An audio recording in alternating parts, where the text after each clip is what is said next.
Hello. How is everyone? Are we all still with me?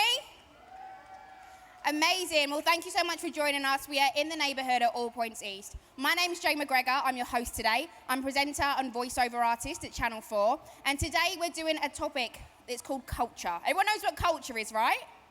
Everyone has a bit of culture. Everyone comes from different backgrounds and is still achieving amazing things. So if you ever wanted to get into media, music, arts, creativity, if you wanted to co-found or found a business, these are the top people that you need to be speaking to. So feel free to ask some questions. Can you give some of my panelists a round of applause as I bring them out? Can you do that for me? All right, just testing the waters. That feels good. So first up, we have got Shone Romulus, award-winning writer, presenter, actor. You might have seen him in Top Boy, chef, and CEO. Please give him a round of applause.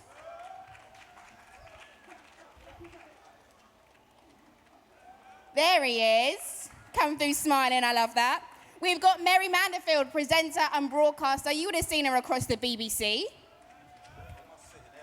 Yes. We have got Rough Squad, Shifty, Slix and Prince from the Rough Squad Arts Foundation that are doing amazing things to get young people into the industry. We've got Shakira Walters, CEO of Girls of Grime. Keep the love going. And we've got J2K, artist, founder of Hyphenate, and co-founder of so many different cool businesses, creative platforms, and media enterprises. Give them a massive round of applause. All right, how are we feeling? We good, my lovely panel? Yeah. We're all good. Wicked. Well, thank you so much for joining me today. We're talking about culture, and we're talking about your journeys into the industry, and we're giving an insight into what it takes to get to where you are today. Have we got anyone in the audience today that wants a career in maybe media? Okay, we've got some hands up. What about music? Any artists? Okay, nice to see. So make sure you ask loads of questions. Anyone want to start a business? Okay, I like that. Some entrepreneurial spirit here. So these guys can definitely help you get started in the best directions. Let me come and take a seat on this side. All right, so let's go round one by one and get a bit of an insight into what you do and a quick story of how you got there. So we're going to start to my left and go down this way. All right, so my name's J2K. I was an artist, entrepreneur, and I guess my journey's gone from music to business, mainly footwear business. You might know one of the companies that I co-founded is called Crep Protect. It's a shoe care company.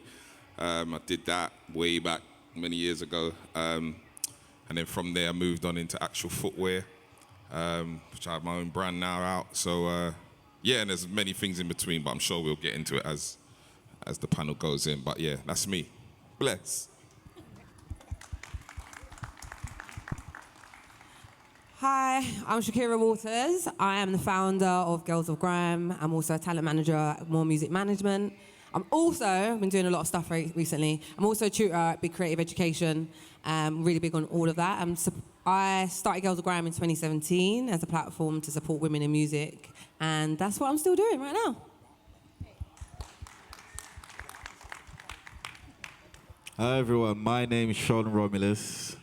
So a lot of you might know me as an actor on Top Boy. I'm also a qualified chef, and I've got a clothing brand called Dapperzilla.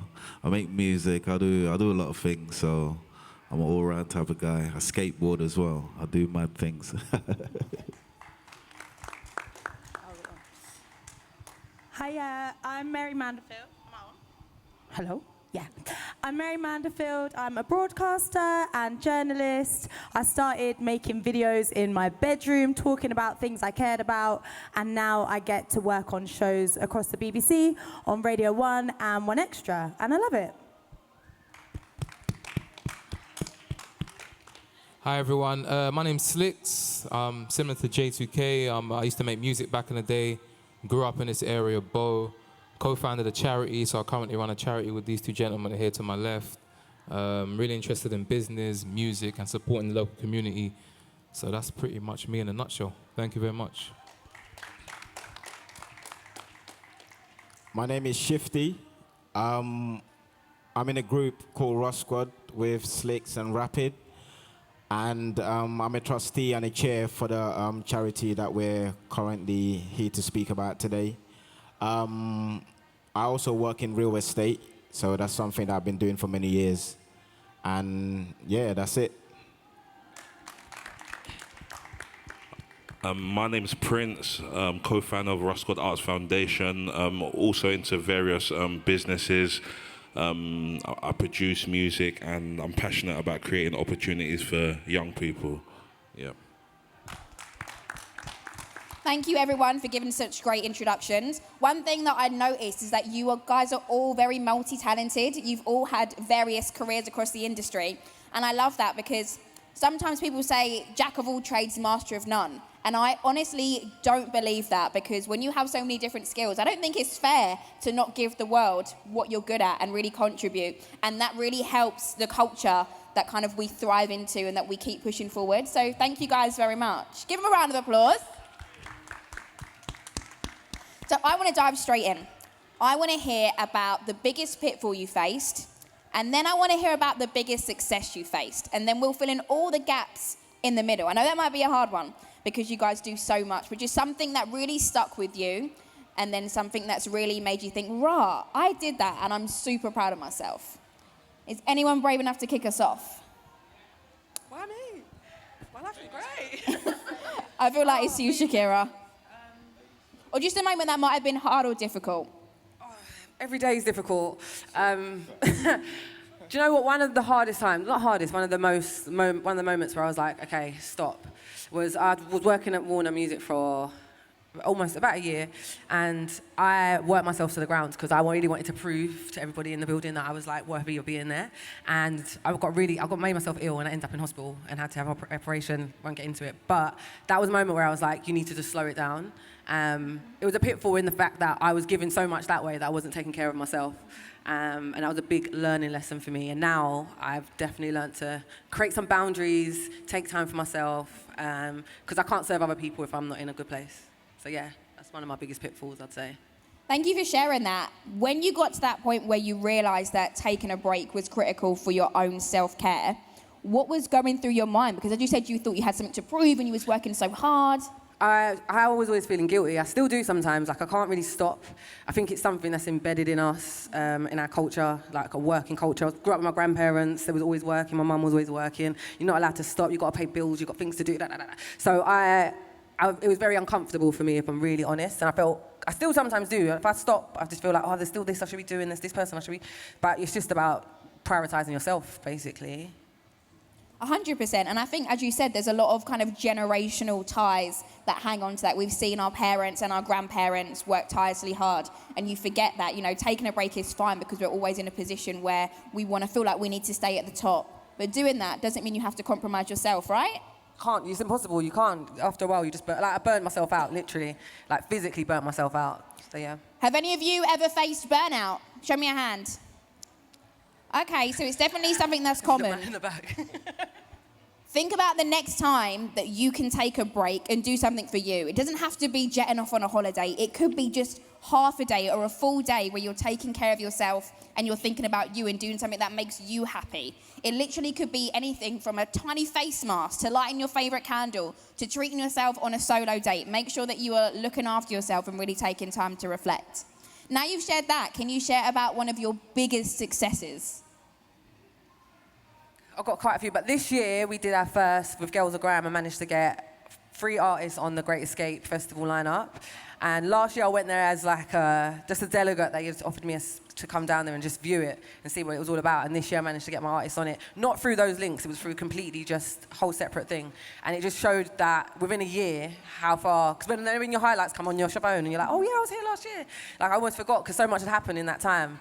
And it was a moment for me. And just the showcase itself, when I say it went off, like, it went off. Because the industry people are a bit stiff, right? But everyone was like really enjoying that one still. It was really good. Really, really good. Give Shakira a massive round of applause. That's dope. Going from spectating one year to having your artist on that stage running things. That's the kind of energy we like to see, right? Who's next telling us our successes and pitfalls? I'll share one. I think for me, it was transitioning into kind of like, so you was talking about having different skill sets being multi-talented. So getting into fashion. So I'm into fashion. I design my own clothing. I think that was the hardest thing. I think from the outside, growing up, I've always had an eye for fashion, an eye for clothing, but didn't realize how deep it was and how difficult it was, how challenging it was, especially coming from music and just looking at it in a certain way. So that was definitely one of my biggest challenges. What was the moment when you knew that you liked fashion, but you could actually do something with your talent? When was that moment for you? He's like, rah, I can give this a go and I think I can be really sick. When I started just kind of sampling different pieces of clothing, wearing it naturally, and then people just saying, yo, where can I get this from? Like strangers coming up to me in the street and just asking where I can get the clothing from. That was about maybe 6 years ago. And then from then, I've just been doing bits and pieces here and there, building slowly, progressively to where I am today. Yeah. I love that. We got a trendsetter with us. Thank you, thank you, thank you. Now, can you tell me about one of your biggest successes that just gets you really gassed to think about? I would say maybe starting a charity. We support the community. I can see someone, where's the Spotlight Gang? I can see some T-shirts, some familiar T-shirts here. Love that. So we actually started running our projects in Spotlight in 2017, 2018, when we first started the charity. We grew up in the local community. We wanted to kind of, I wouldn't say give back, but reinvest into our community.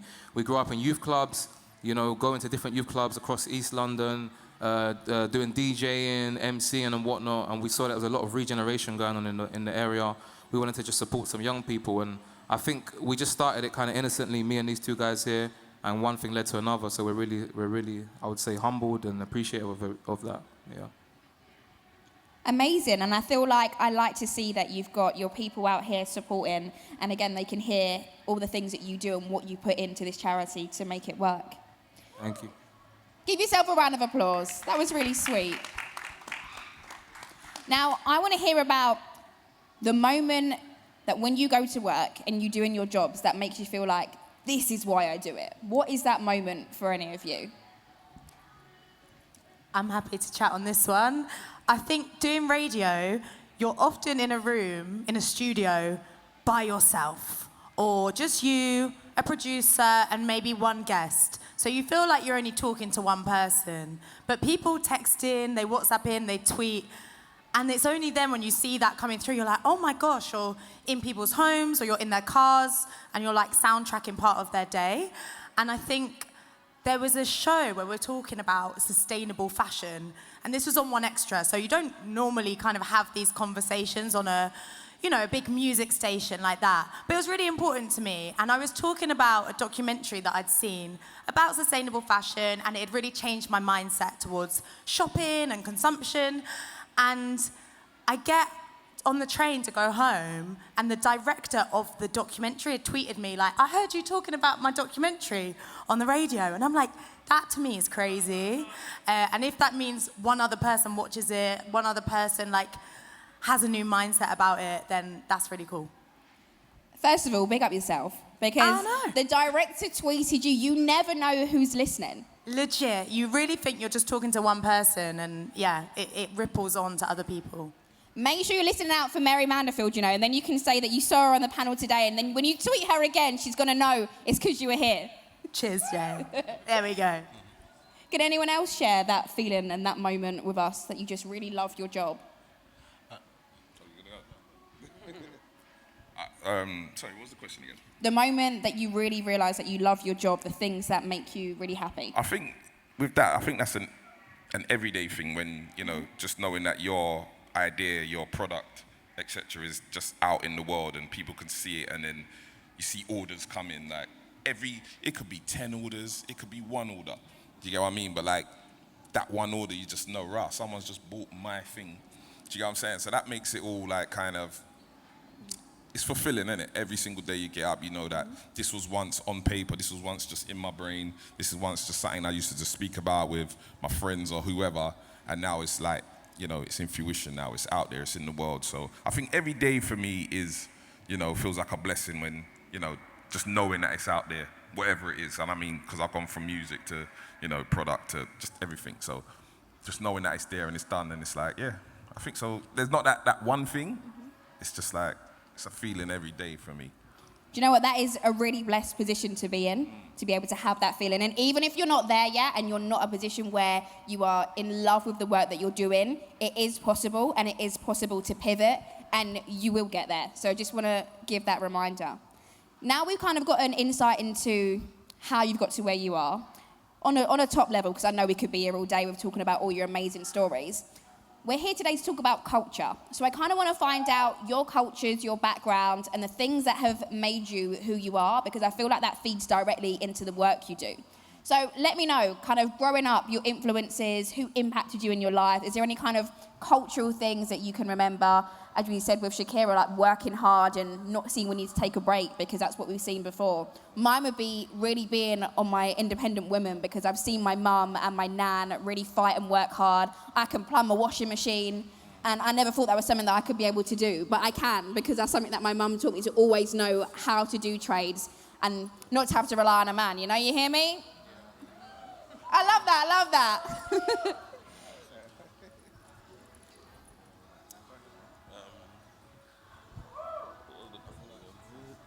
What's the question again, sir? Oh, you just missed my lovely big explanation. Culture. No, all right. No, I just want to hear about your culture and influences. Influence for me, I'd think, yeah, definitely see my parents grind. It sounds silly, but something silly as seeing my dad get up in the morning, put on a suit every morning, put on like, whether it's his ring, his jewelry, spraying himself with aftershave, ironing his shirt. That kind of taught me about presentation, and seeing my mum work in a couple of jobs, I just knew had to work hard. And just seeing the emphasis they put into education. And I think going back to Africa as well, going to Ghana, where I'm from, that definitely inspired me. Listening to cultural music, Ghanaian music, on journeys with my dad and in the house, and going back home to see the kind of different levels that people live in. You've got the mega rich people, and 2 minutes around the corner you've got people that, you know what I mean, can't put the money together to get a meal. And I think that's very inspiring to, it puts you in your place and know that you're kind of, I wouldn't say lucky, but you have an opportunity to change your life and other people's around you. So yeah, I think being Ghanaian and coming from a African background definitely gave me inspiration and taught me like different levels of strength. Yeah. Thanks for sharing that, and I like the perspective that it's given you, because I feel like that now feeds into your work. I know that you get up every day and you probably iron your shirt and you probably put on your favourite aftershave and you might feel good. Probably not. No, Probably you can't not. give a big speech like that about the inspiration. Nah, you know what? I iron on Sunday, yeah, so it's not every day. Okay. So I iron on my Sundays and then I just wear it as I go along, you know what I mean? But just the presentation and how to look after yourself and, you know what I mean, and seeing what it is to be a man, to get up and go to work, be legit, work for your money, come home after work and do what you're doing. Yes, it taught me something indirectly that I didn't know when I was watching him every morning, so yeah. Anyone else got any influences on them? Well, I would say for me, like, growing up in Hackney, like around here, Bow, I went to school in Bow, like, seeing these man MCs and that growing up, I wanted to be that myself as well, but I was a bad breed. So I got to a point in my life where I started doing a lot of things in my community and trying to help the kids, you know, that's on my estate and stuff like that, and try get them in a position in life to be better than themselves they are. And I wasn't getting anywhere with that. I was getting myself in trouble with the police, all sorts of nonsense. And then I thought, you know what? I'm just gonna put all this energy into myself and give it all to myself. Then I started doing it myself. So then I started acting, I got into Top Boy and all that sort of stuff. Started making music myself. Still doing that now. It's not really going anywhere, but yeah, I'm still trying. But yeah, now I've got into my clothing brand and stuff like that, and that's what's kind of inspired, man, and stuff like that. It's really these, man, and whatnot, and watching them when we were school days and whatnot. Dizzy Rascal, all them, man. And just wanting to be like that, you know what I'm saying? And I'm here now, and I'm in a position where I'm still trying. I'm just trying to push myself and get myself to a certain level and have the kids watch me and do exactly what I'm doing as well and try to better themselves and get themselves up there. Yeah. Give him a massive round of applause. I really appreciate the honesty and the transparency there.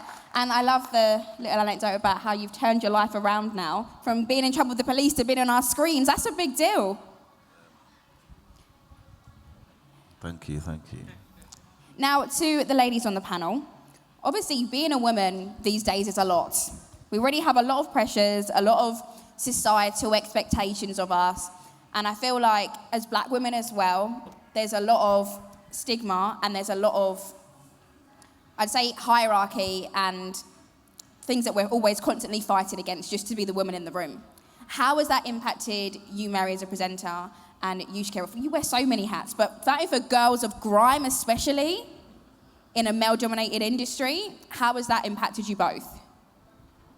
We spoke about this earlier. I, personally, I don't really stop to be like, oh, I'm a woman, poor me. I especially don't do the poor me victim thing. I just use it as an opportunity because the truth is the space is there and someone needs to kick down those doors and make it. And I don't really care about kicking them down. I'm all right. I know that other women might be a bit more protective and they might want to, you know, some women like confidence or whatever. But I've been around certain guys like throughout my lifetime, and I grew up with some really strong women. So I am not fearful of being a woman in those spaces. So I'll just step into them regardless.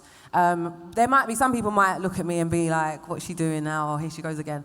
But I don't really care. So that's that's the way I see it. I just think that the bottom line is my mission is authentic. I know why I'm doing it. I know that it will matter. It matters. The next generation need it. So that's where I put my focus. I don't really worry too much about being a woman in the industry. And I know it's a question that comes up a lot, but I'm not going to lie, it's one of my worst questions. I just find it awful. I don't know how to answer it because I'm only a woman. I've only ever been a woman. I don't know what it looks like to be. I don't know what it is like to be a man, but I know that I'm going to use my womanhood because we have different powers, by the way. And yeah, I'm going to use that to do what I need to do. Give her a massive round of applause.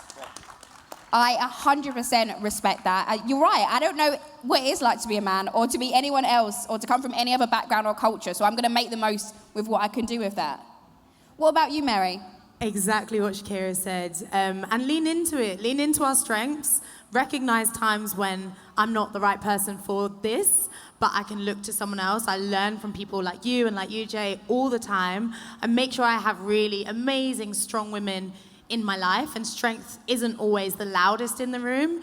I've got a lot of quietly confident mentors and peers who I look to, and I'm conscious to mentor as much as possible because I found my confidence, but I know for a lot of women and girls, it might not come as naturally. So if I can like find that in someone else and help them find it, then I'll always do that. Always offer to mentor people at any kind of stage, at any kind of point, and make sure I look to mentors myself. But yeah, I would love other women, I know lots are already doing it, but just lean into what you're good at. Don't be apologetic, and just own it. Like, we're doing bits.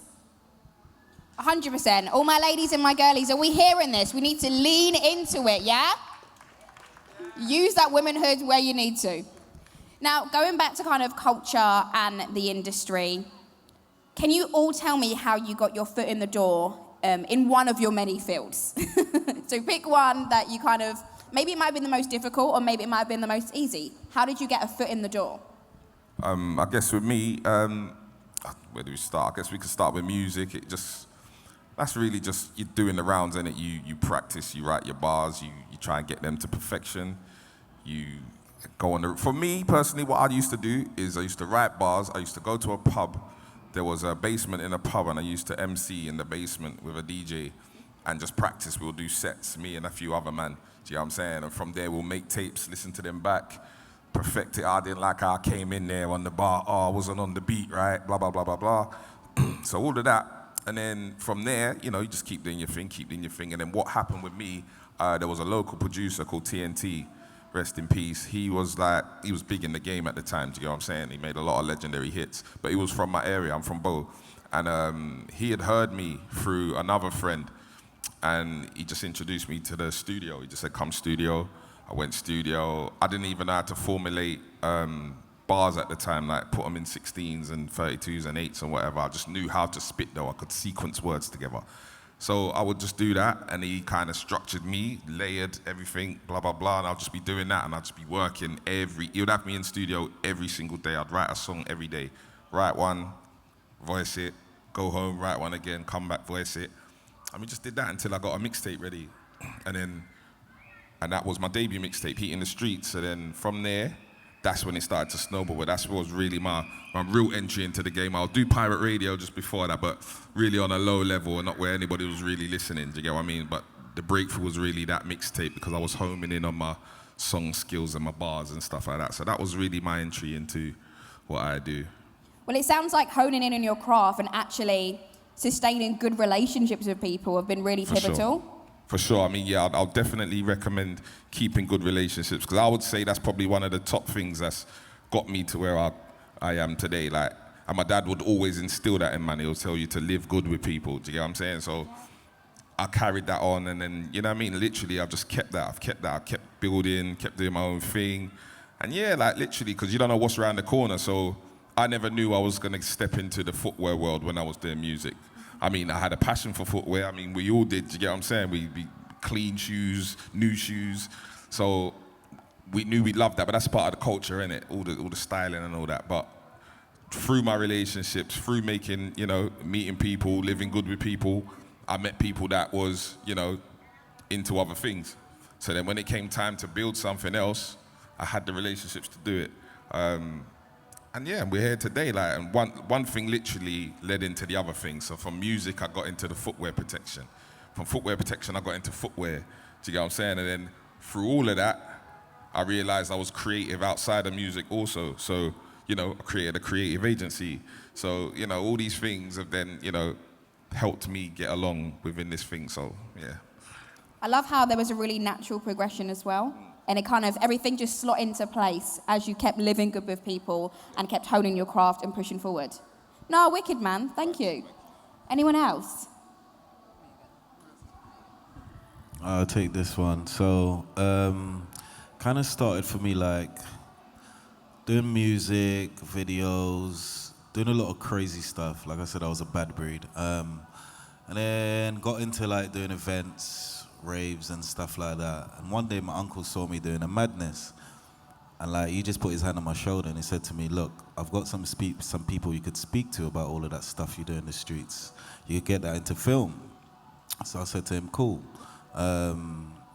He told me he had a friend that's at his gym, Ronan Bennett, that's who wrote Top Boy. He said he wanted to sit down with me, have a chat. He came round with a recorder, we sat down, started speaking to him about stuff that's going on in Hackney and all of that stuff. Everyone in my neighborhood said to me, yep, you're speaking to police because I've got this white man with a recorder sitting down speaking to me on my estate, and everyone weren't feeling it. Yeah. Yeah, that's facts. But we did that. We spoke on loads of different things. We met plenty of times for weeks. And Ronan was just recording stuff and taking everything in. Started linking him up with other people. They started speaking to him as well. And I kind of met the casting director. I had no plan or anything to be an actor, nothing like that. I just thought, you know what? This casting director told me, look, do this for me. Get the kids on board. I'll give you some flyers, like help them, try to get them into casting calls, blah, blah, blah, blah, blah. I thought, you know what, I'll put everything behind me, put my stuff down, and go do this to try help some kids. I did that. I'd go night town, give out flyers, do all sorts of stuff, go to schools. At that time, I was making a lot of money, and I left that to get £50 in a black taxi to go do that for the kids. So I thought, you know what? That's cool. It makes me feel better. So I did that. One day I went into Old Street, I went into the office, and they said to me, Shone, don't you want to audition for this? And I was like, I don't know. They're like, come on, give it a go. So I did it, did my lines, went back and forth with Ronan. My lines were done, and I just carried on, man. And everyone went crazy in there, and they said, you know what? You actually did this the sickest. Like, we need you on this. You got the part. And I was like, okay. They were like, ain't you excited? And I was like, Yeah.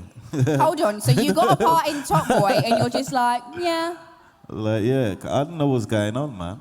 I actually thought they were mugging me off, to be honest. You thought they was joking? Yeah, the character was Trung, like it was No, Chinese I hear you boy. because I was you know like, what? I'm not Chinese. It wasn't even Top Boy then, was it? It was just this movie. Because fun fact, I auditioned for Top Boy as well back in the day. Yeah, so I know it was. There was no. I don't think there was a title at that point. It was just these lines. I do remember Duchesne and Sully though. I can't remember one of them I was auditioning for, but I kept laughing and they didn't take me seriously. Sorry to cut you, but I just to your point there. Sorry.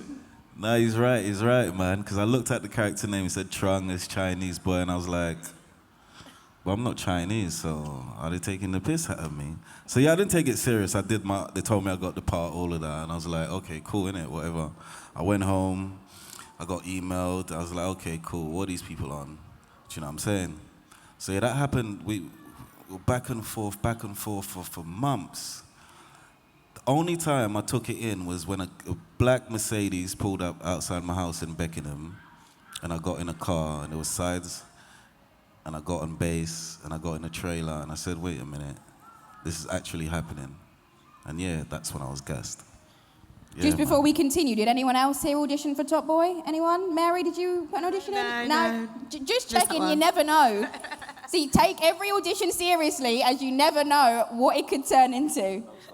Don't start laughing. That could have been You saying you. you're busting up? I couldn't take it. Sorry, I just couldn't take it seriously. Like, obviously, it was a serious role, and I had to be vexed and all these things, and I just kept smiling in the camera and reading these lines. I remember. They said, "Get out of here." No, I did mine serious. I was on point. Yeah, and I backed it. Anyone else got a foot in the door moment to share? No worries. All right, you guys have taken in a lot of information so far, so I feel like we should go around and see if any of you have got any questions. If you want to know about getting into the industry, we've got so many different experts here in so many different fields. So if you've got any questions, let us know and we'll get them answered. Our lovely Janice is just coming around with the mic. Have we got any questions? Lady at the back with the baby. Maybe the baby's got a question. Yeah. Babies are advanced these days. You never know. Speaking on the baby's behalf, how have you thought about balancing time between your existing endeavours, new endeavours, sort of both time, energy, financial commitment? And then at what point do you actually commit to the new thing? That's a very good question. Who feels like they could answer this best? Can I take this one first and then I'll hand it over? I love that question because I constantly ask myself every single day. And I think sometimes it's just taking a moment to step back and literally look at your week or look at your month and be like, what is taking not just time, but sometimes energy? You can come to certain things and it's good vibes people and you have a nice time and you get on with the rest of your day and you work with other people or on other projects and they drain you. And something that should have been an hour job then puts you in a bad mood for a week. So I try and look at things of like energy, what's boosting me and what's draining me, and constantly like checking in with myself. And it's never really a hard stop of like, okay, I've finished this, I'm gonna move on to the next thing. It's usually start something new and commit just a little bit of time whilst I'm like tapering this one out, so they kind of cross over a little bit, and never putting yourself in a position that's really gonna screw you over. Always having a backup, always like thinking sensibly whilst also taking risks, which is kind of saying to do all of it at once. But yeah, zooming out and also checking in with your friends and being like, when I see you after I've worked with that person or worked on that project, am I a pain? And they might be like, yeah, you always complain about it. So I'll be like, okay, I'll drop that one because it's not giving me life. Yeah. I think for me, so I keep having to clear my throat. For me is I like to get whatever project I'm in, I like to get to a space where it can then be taken on from someone else, because obviously you do the slog of establishing, say, a brand, its ethoses, its, you know, where it situates in the markets and all these things, the creative. I like to do all that and get that done to where it can be now presented to another person. so then that can be taken over. That's at that point, that's when I think, okay, I can then start something else. The difference with me is that everything I get into is passion driven as well. It's not just, oh, that's good business over there, let me get into that. Like I might not know nothing about it, but the business might make sense. I haven't really got into nothing like that. So it's delegation and authenticity. Yeah, for sure. But at the same time, I do ask myself, similar to that, what am I doing? Like, some days I'm just like juggling most days I'm just juggling everything. And you know it is, and like it goes back to when it's passion driven, you just find a way to get it done. I mean, it's different when it starts getting financially challenging, because then sometimes you're gonna meet a lot of, you just can't do nothing, do you get what I'm saying? And that's when sometimes you might have to pivot and just do a works that is just paying. And then you can circle back and then get to like your passions and do what you gotta do. That's how I've managed to juggle. But like I said, I still ask myself that question now. I don't have the real answer, but that's how I deal with it at the moment. Well, you guys seem to be doing very well at that, and juggling things financially as well, knowing how much you can set aside, whether that's your fun pot, whether that's your pot that you're investing in something, whether that could be the Fortune 500, or it could be literally a course or something that's going to better your skill set. You've got to think about, is this going to dent into my lifestyle and making sure that my bills are covered and that there's food on the plate? Or is this something that I can afford to do, or do I need to roll it on to another month? And I think it's being smart about that. And I can be very impulsive and think, right, I want to do this and I'm really inspired and I need to do it right now. But then I remember, okay, that's the cost of petrol these days. The cost of living is here. So I need to think, okay, can I be smart about this decision? Or is it something that, do you know what, it's really worthwhile and I'll take the hit and I won't go out next month as much? Yeah, do you know what? Sometimes with that though, with building and doing the things you have to take risks. Mm-hmm. So you can sit there and think, well, I've got to pay bills today, I'll do that.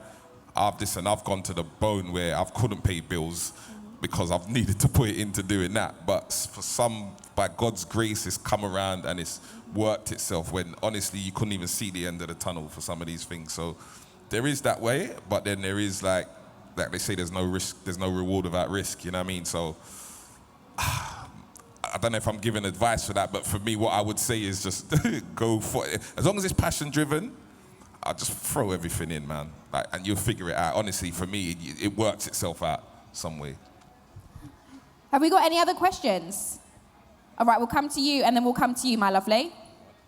Was there anything from stopping you from giving up, or like, did you have any doubts about starting up your business? Oh, that is a very good question. No, I've never had doubts about starting up any business that I've started. Never had doubts about it, but there's obviously definitely challenging points and times when you're doing it. But I guess at this stage now that I'm at, when I do get to those points, I now have a full understanding that this is just one of them moments again. Do you get what I'm saying? I've been here before. But I guess when it's your first time, I guess all you can do is listen to advice from someone like me, I guess, when it's like you definitely should not give up with what you're trying to do, because those moments are always going to happen. That's just a fact. You're never going to have a smooth sailing ride to where you want to get to when you're starting a business. So, yeah, just keep trying to stick at it and it will work. I promise you, it will work itself out as long as you've got the passion and the drive to keep doing it. It sounds corny, but honestly, like it really is. What about you, Rough Squad? You guys have started a whole charity, and that is as passion-driven as it gets. Did you guys ever have any doubts or anything that made you think, can we keep this going? As J2K said, it's passion. So whether I wouldn't call it doubts, but you can look at the industry and know there's so many charities that have been started and so many companies, there's so many organizations that are 3 times as big as you. Some people have got their own buildings, they've got 2-3 buildings, and where it's just the 3 of us just on our own, and you're starting it, you think, how am I going to achieve these heights? But as Jay said, if you believe in what you're doing and it's passion driven, because we were working with young people in a capacity before there was any type of partnerships with any funders or anything. We were just doing it for free in a way, just because it's our passion. Music is our passion, and helping young people. So I think when you find that balance and you just believe in what you're doing, and when once you're going on the journey, people are gonna, I wouldn't say tag along, but they're going to give you energy like, yo,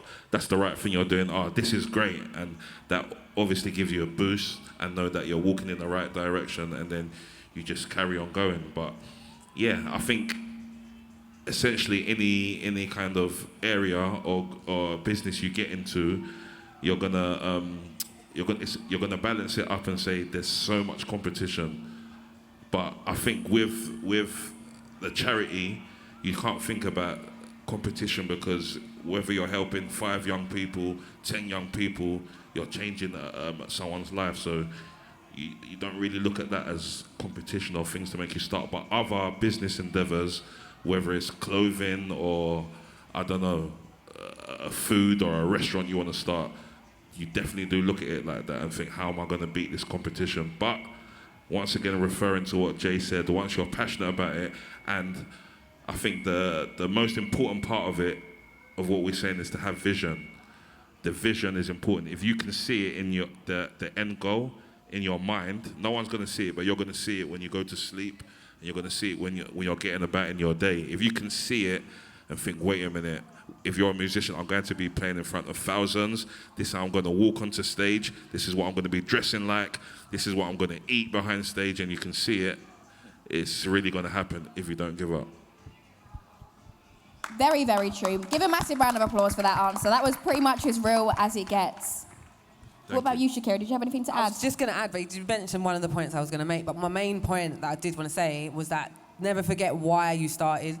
I think it's so easy when you're in the whole rigmarole of, like, you know, trying to make all this stuff happen, and emails are on, like, in the inbox, and you got people calling you, all this stressful stuff. But just don't forget why. That's what brings me back when I have my moments and I'm like, oh, I can't do this anymore, honestly. Everyone's getting on my nerves. But I remember why. There's a long-term vision, like you just mentioned, and you're changing lives. That's what I was going to say. Focus on the impact that you're making on people's lives, and the rest of it will fall into place, like J2K just said. It's part of the journey. And when you get a chance to reflect on it, it's nothing, really, in the great scheme of things. So, yeah, that's what I wanted to add.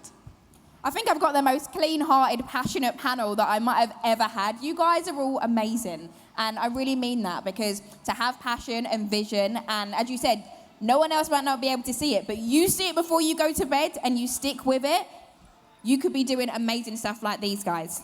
Do we have another question? Me. Go for it, lovely. I don't know where to start. The first thing that comes to your mind. So, did you guys perform live in the music industry by any chance, or businesses or fancy industry, something like that? When I was doing music, kind of pretty much took me everywhere, from the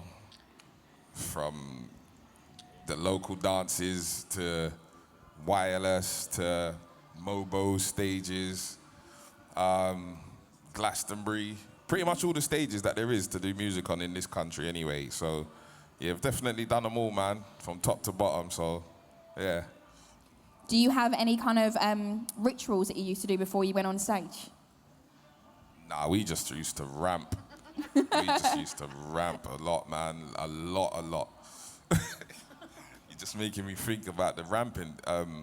Nah, there wasn't really no rituals, but, like, honestly, like, well, when I was, especially with the boys, it was just like, just ramping, honestly. Just have the most fun you can have. Mm-hmm. I guess that's what relaxed us as well, get me? Because I guess if we changed how we was going to be and present ourselves, it would have maybe reflected on stage or reflected on the output. That's how we built, that's how we hang around, that's how we talk and communicate with each other. So that's just how it was always going to be, regardless if we were at the Mobos or, we're at Sidewinder. So it was just, have fun, relax, and crack on. I hear it, keep it real. Did you have something you wanted to add?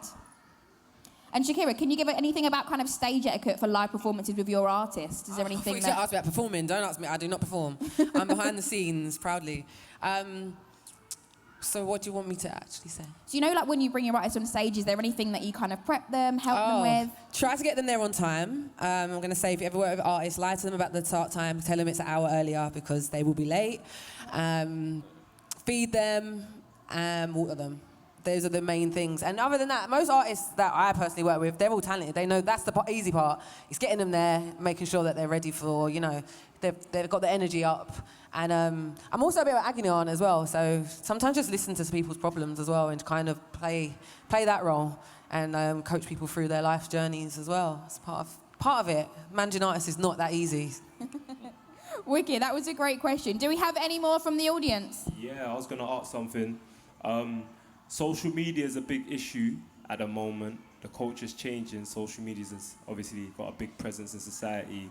How do you guys feel like social media plays a role for young people today, trying to gain a skill, or like Jace was talking about, making those hours in the basement to like perfect your craft? Or when it comes to the guys at Roscoe working with young people, are they distracted? Are they using social media in like a positive way? Like, how do you think society today and the culture today has changed with the rise of social media? I guess it's impacted, personally, I think it's impacted for good and for bad. I think there's a good side to it and there's a bad side to it. There's obviously the good side where, you're exposed to thousands of people instantly, where, on our come up there, we didn't have that. I guess there was more of that graft that you had to put in. Not to say it's necessarily easy to do it now, but because what that breeds is then a saturated market within anything you want to do. So I think there is a lot of like teachings on there. There's a lot of things that you can get into to get a better understanding of maybe the field you want to do. You can, there's spaces like that, but then there's spaces that are full of, rubbish, and that will just make you believe that all you got to do is click your fingers and, you got what, you get what you get. And I think there's a lot of facade on there in terms of where people will, especially with quote unquote influencers, it's become like a job now, innit? So I don't, to get into it, I might get a bit too passionate and I don't want to sound too mad and start getting onto people, but I definitely think it impacts, especially young people, in a weird way where they can just believe that things are easy to come by, and I don't believe that, and I just want there to be more of the other side where you can see a journey, see a graft, and make people understand that you have to work to get what you need to get and to sustain it, because there's one thing getting it, but then to sustain it, because I think a lot of things are quite easy to come by now, but to keep it and keep some sort of longevity within it is the challenge, and there's no one really showing you that part. Do you get me? So it works both ways for me. I mean, there's good and bad to it. It's just, I think we just need to find a balance. I like what you said about longevity and the fact that we're being shown. I think it's really important to know that on social media, you are only seeing the highlights of somebody's day or life, or you're seeing what they want you to see. So you might see 10% of the 90% that there is left for the rest of their week, for the rest of their life. So you have to take everything with a massive grain of salt these days, and try and not use that to compare yourself and to think about, oh, I should be doing this because this person's doing that, because you're not seeing the steps behind that it's taken there and what it's keeping for them to stay there and to get there. Does anyone else want to add about social media? I think, like Jay said, it's 50-50. It's positive and negative. I think for the young people growing up in today's society, I think social media has made it quite easy for them. If you're a producer and you're following a lot of production pages, there's people literally selling thousands of loops for you, plugins for those who make music. They're selling presets. It's like you don't have to do anything no more. You can go onto a website, drag tunes into your page. You've got someone to master it. You've got a program that you just sign up for. They input your tune. They master the track for you. You can get it mastered without going anywhere. There's content creators. There's Fiverr, where you can get people to do things for you in China and India, and it's just crazy. So I think there's a lot of opportunity for young people.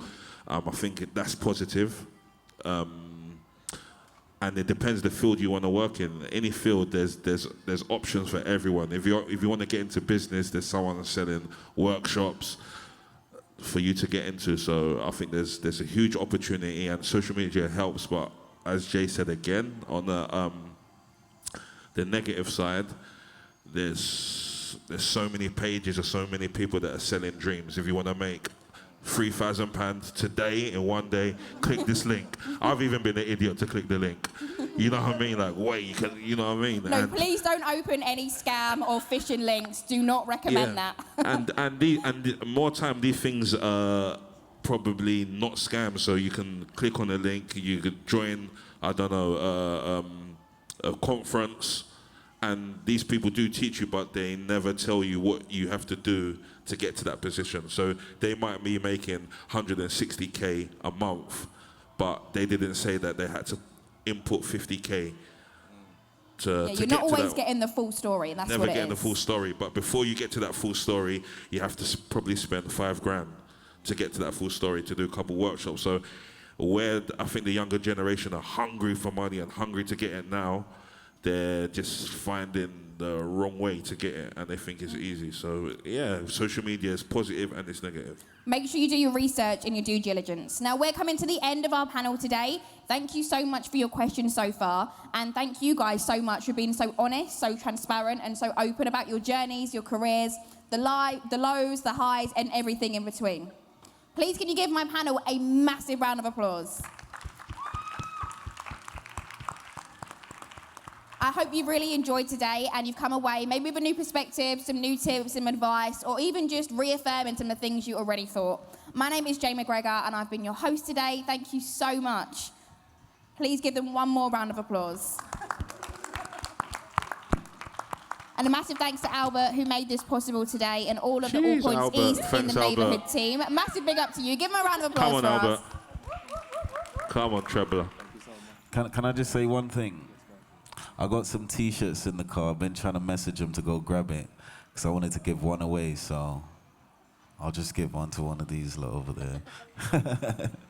Yeah, I just want to say, before the panel leave, I just want to say a massive thank you to Jay Mcgregor for hosting this. Thank you to J2K for coming down. Thank you to Shakira Waters from Girls of Grime. Please follow her up. Thank you to Shone. Thank you to Mary. Thank you to Slix, to Shift, to Rapid.